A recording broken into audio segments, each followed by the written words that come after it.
Well, this is Catherine Schneider from the Fitchburg Historical Society, and we are continuing our series of interviews with community leaders about how the pandemic has impacted various aspects of the Verona community, of Fitchburg community. And so today we have the pleasure of interviewing Kerri Modjeski, who is the principal at Forest Edge Elementary School. So Kerri, thank you so much for taking the time to be with us today. You Um, bet. and I just being a new principal at Forest Edge, or the new school in Oregon School District, would you just orient us a little bit toward the school, where it's located, first of all, in Mhm. Fitchburg, and then maybe what's unique about the building itself and the students you serve there, your attendance district. Would you tell us just get us Sure, acquainted with Forest you Edge? bet. So our school, you can't miss it once you know what you're looking for. We're located off of 14. If you exited Lacey Road toward McFarland, we are in a pocket of a neighborhood called Terravessa. That neighborhood will be home to about 1,200 units for people to live in, apartments, condos, homes, and it's amazing how quickly that's going up. Our school borders a forest, which we purchased portions of for a school forest for our district. So obviously, we got our name from Forest Edge. And it was great to have kids part of that naming right. We had some votes at the end of last school year where kids submitted entries as to what they wanted it to be named.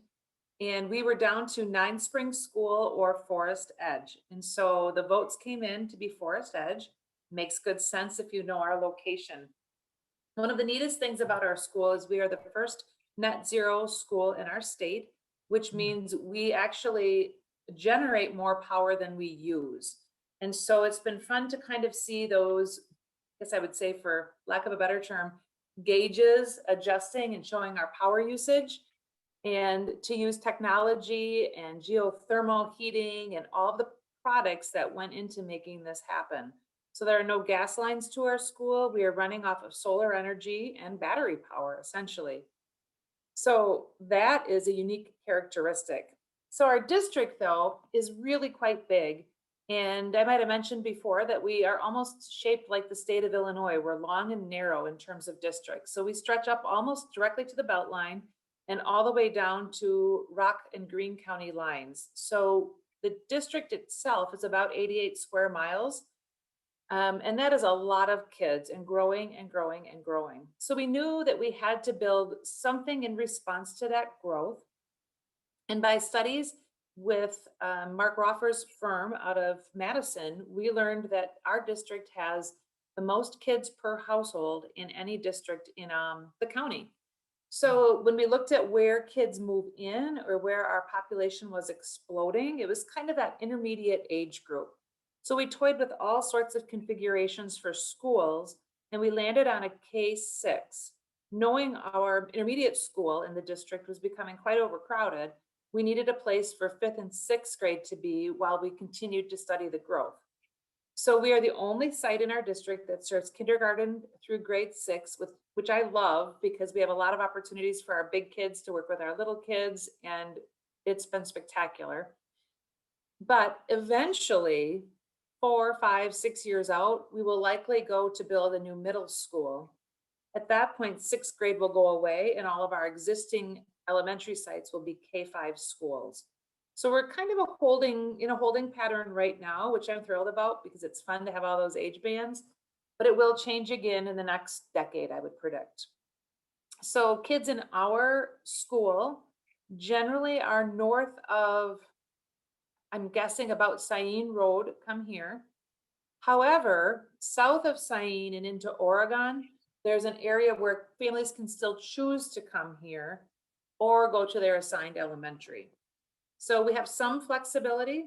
And in this first year, we tried really hard to kind of stack our upper grades because we knew they wouldn't be here for very long if they came in at fifth grade and sixth grade, because we also need to reserve room for the growth that's coming out of the neighborhood next door. So I think we had hoped to be in year one at about 325 kids. We did hit 360 to start our year, which was great. And we will continue to add classrooms and sections as we grow in our district. and we can cap out at about 600 kids. So it's fun to kind of watch all this develop. And literally before my eyes, as I peek out and see new rooftops going in Terravasa, I can only anticipate that those people will have some kids coming our way for fall. Mm, thank you, Kerri.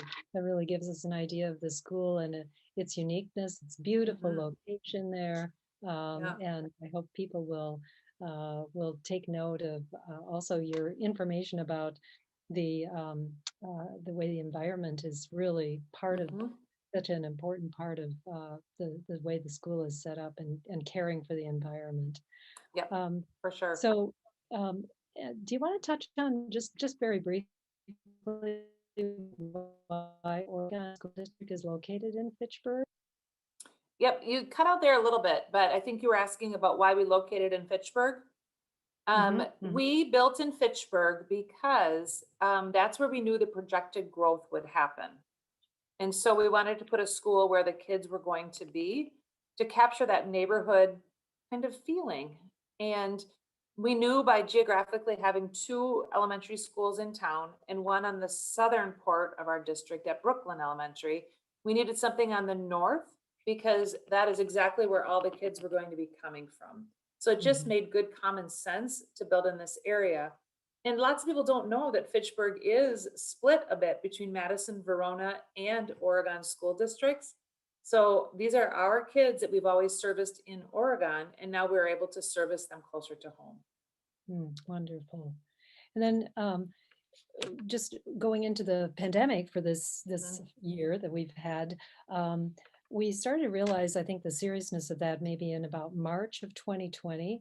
And I Sure. wonder if you can talk about the maybe the initial response of the school Mhm. district to those first months with the pandemic, and then particularly in regard to getting ready to open a new elementary school. Yeah, I don't know that I want to relive any of that. But I would highly compliment our district office team, our administrative team, and then our staff that was just so flexible. So, in a regular kind of school year, opening a new school is a big deal, and staffing it, and meeting your people, and building your team. We did not have the luxury of that in a traditional way.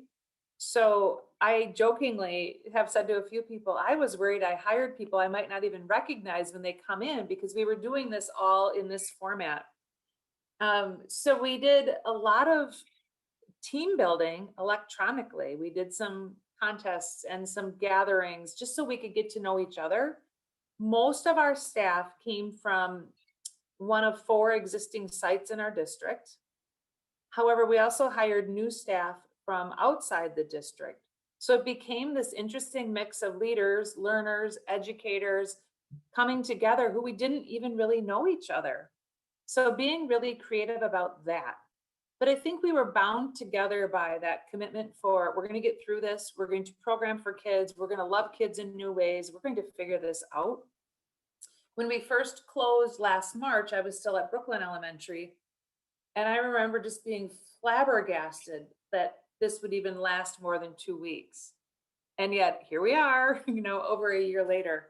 So I think what grounded our work was really focusing on the whole child and what they would need and how we could support kids, families, and each other as we went through these times. I would argue that at both sites where I was previously and where I am now, I would argue that teachers know their kids better than ever because of the little things that they've been privy to. They might have met their pet dog.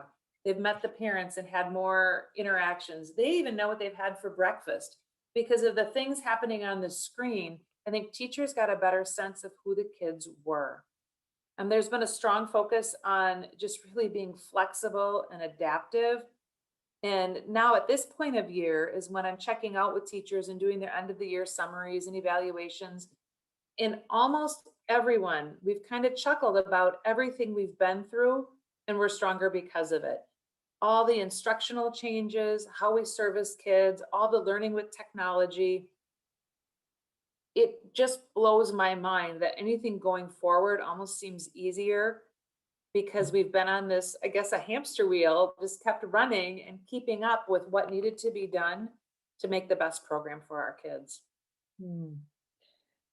And you said that in such a succinct way, Kerri, along with all of your examples of to love kids in a new way. Mhm. Mhm. Such a True. beautiful way to put it. Um, well, so there's a steep learning curve, obviously, for Mhm. everyone.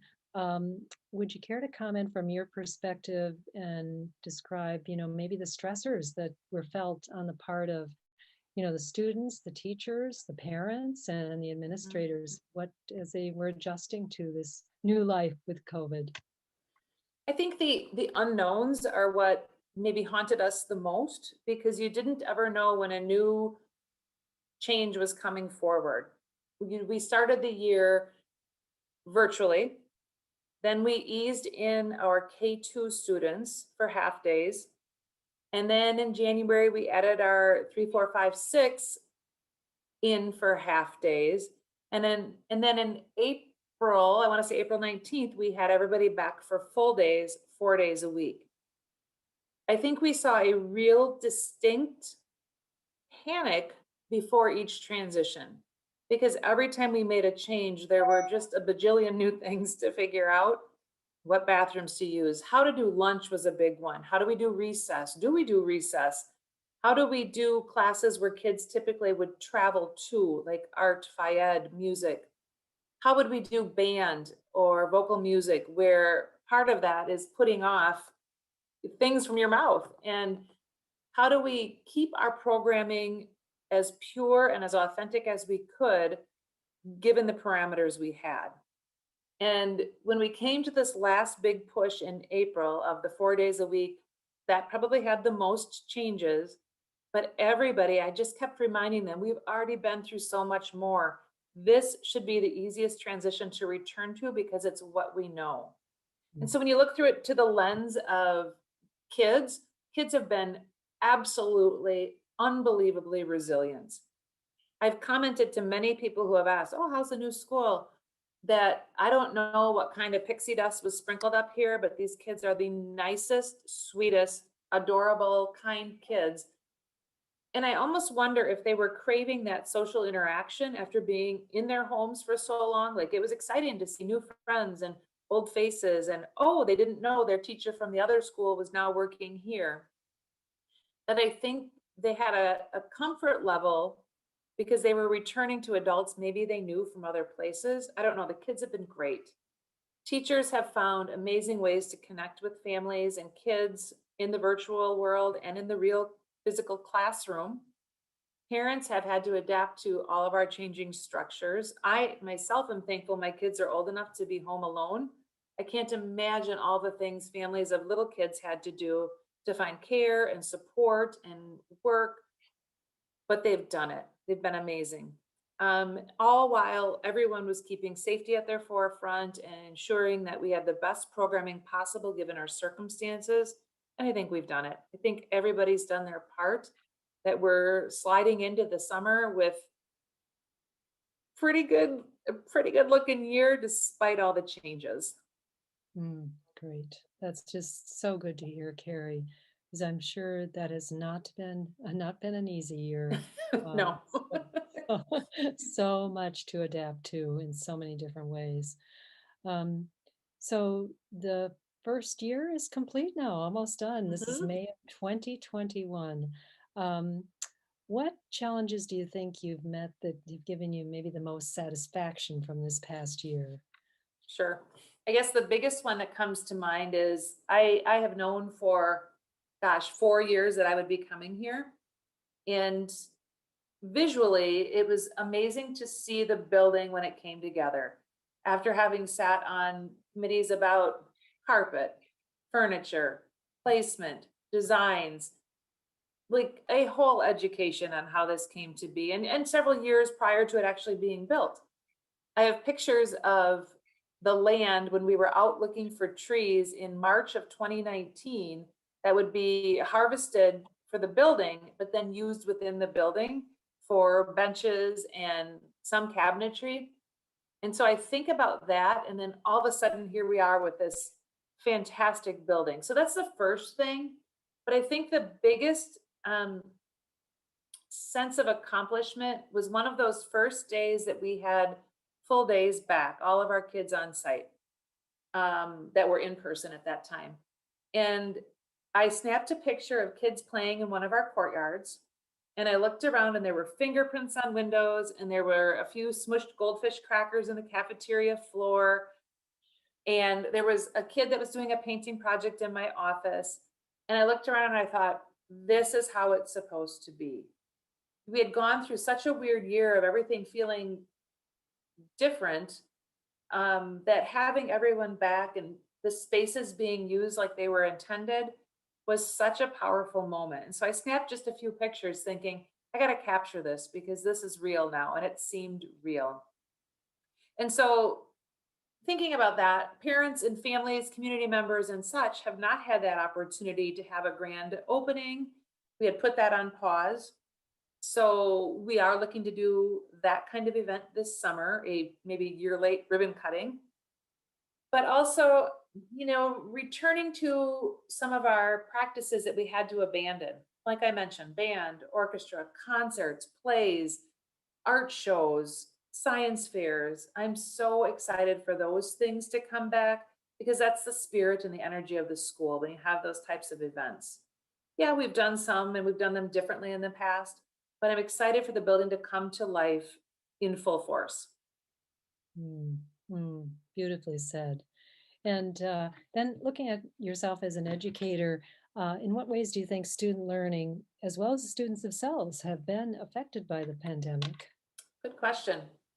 Boy, we have learned a lot, and I'm going to reference something that a little boy said who's in fourth grade right now. A colleague of mine asked him something about what his favorite memory of school was. And he thought about it for a moment and he said, the play that I was in kindergarten. And that really gave us both pause to think for a moment about, golly, what can we do to have more engaging experiences? So, this little guy who's 10, his best memory was from 5 years ago. So, we've looked at what we do in the virtual world and in this shortened time, the schedule we've had, we've really whittled down to essential standards. What do kids really need to know, and how do we guide our instruction to match that? I would love in a world if we could continue on that path and find some more ways to engage students. We're lucky to we have a naturalist program that has some amazing events for kids after school. We're starting to dabble back into some of the art, music, drama, and those events.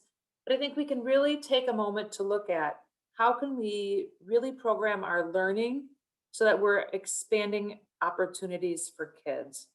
And this little guy, I've known him since he went to my old site, really doesn't know it, but he's really made my wheels turn late at night for how we can service kids more effectively so that they're having those moments more often. Um, I think that because of how this year has been, I believe we have a stronger connection to families because they've had a peek into the classroom, like from their living room. They've seen the learning, they understand what the kids are working on. And as a result, they can find ways to support their child as well, whether it be reading, math, science, social studies, and find ways to use the same language we're using, find ways to connect ideas for their children. So I think there are some big bright spots we can learn from this extended year of crazy, because I think what held it together was the compassion and kindness from all the parties working together with that spirit of we're gonna figure this out despite COVID. Mm, mm. Compassion and kindness being at the Mhm, heart of what mhm. this school year was about and meeting those challenges. Um, so, Kerri, what do you think, finally, to sum up, maybe anything else that we haven't talked about that you wanted to bring forward? And then maybe your sharing, if you'd care to, what your hopes are for the future. For sure. One thing I haven't mentioned, and I look at this through the lens of my own children who are in the district and the children here at Forest Edge, the amount of flexibility, resilience, and adaptability they have demonstrated. Boy, oh boy, they can problem solve technology. There is a new sense of confidence in kids and how they can communicate with their adults, that they almost see the adults as guides on the side helping them with their learning. It's a more interactive setting where it's fun now. Like I get emails from kids, hey, can you send me the lunch menu? Or kids popping in my office to comment on a joke they heard. I think kids also see that we're all in this together and they've learned some pretty strong life skills from this time in the last school year. But when I think about what the biggest picture is, oh boy, it's certainly while it's been a unique year, I hate the term return to normal because I really think in the end we can return to better. We can take what we've learned from these 14, 16, however many months we are into this, and find new ways to be bright spots for kids. And we can do that through our programming, how we interact with kids, the opportunities we give. But I do believe something better is coming for our kids and for our school systems. Wonderful. Kerri, thank you for letting us have a peek at what's been going on at Forest Edge this year, and how resilient uh, everyone involved there Mhm. has been to come through this time period. It's really inspirational to hear. And Thank you. congratulations to you, your staff, the students, the parents on all that has been accomplished this year. And in spite of, and perhaps sometimes because of the pandemic that we've had to live through. So Right. thank you so much, Kerri. Thank And you. And we hope we can get people in for a ribbon cutting and a tour over the summer. that would be wonderful. That would be wonderful. And I just Awesome. want to remind people also that the interview with Kerri will be on our Fitchburg historical site. So that's fitchburghistory.org. So that can be viewed in the future also. So anyway, good luck with the coming year, Kerri, and all that Thank has been you. accomplished with the school this year. Wonderful, wonderful things Fantastic. happening over there. So take good Awesome. care. Take good care. Thank you, Catherine. Have a great day. Bye bye. Thank you also. Bye-bye.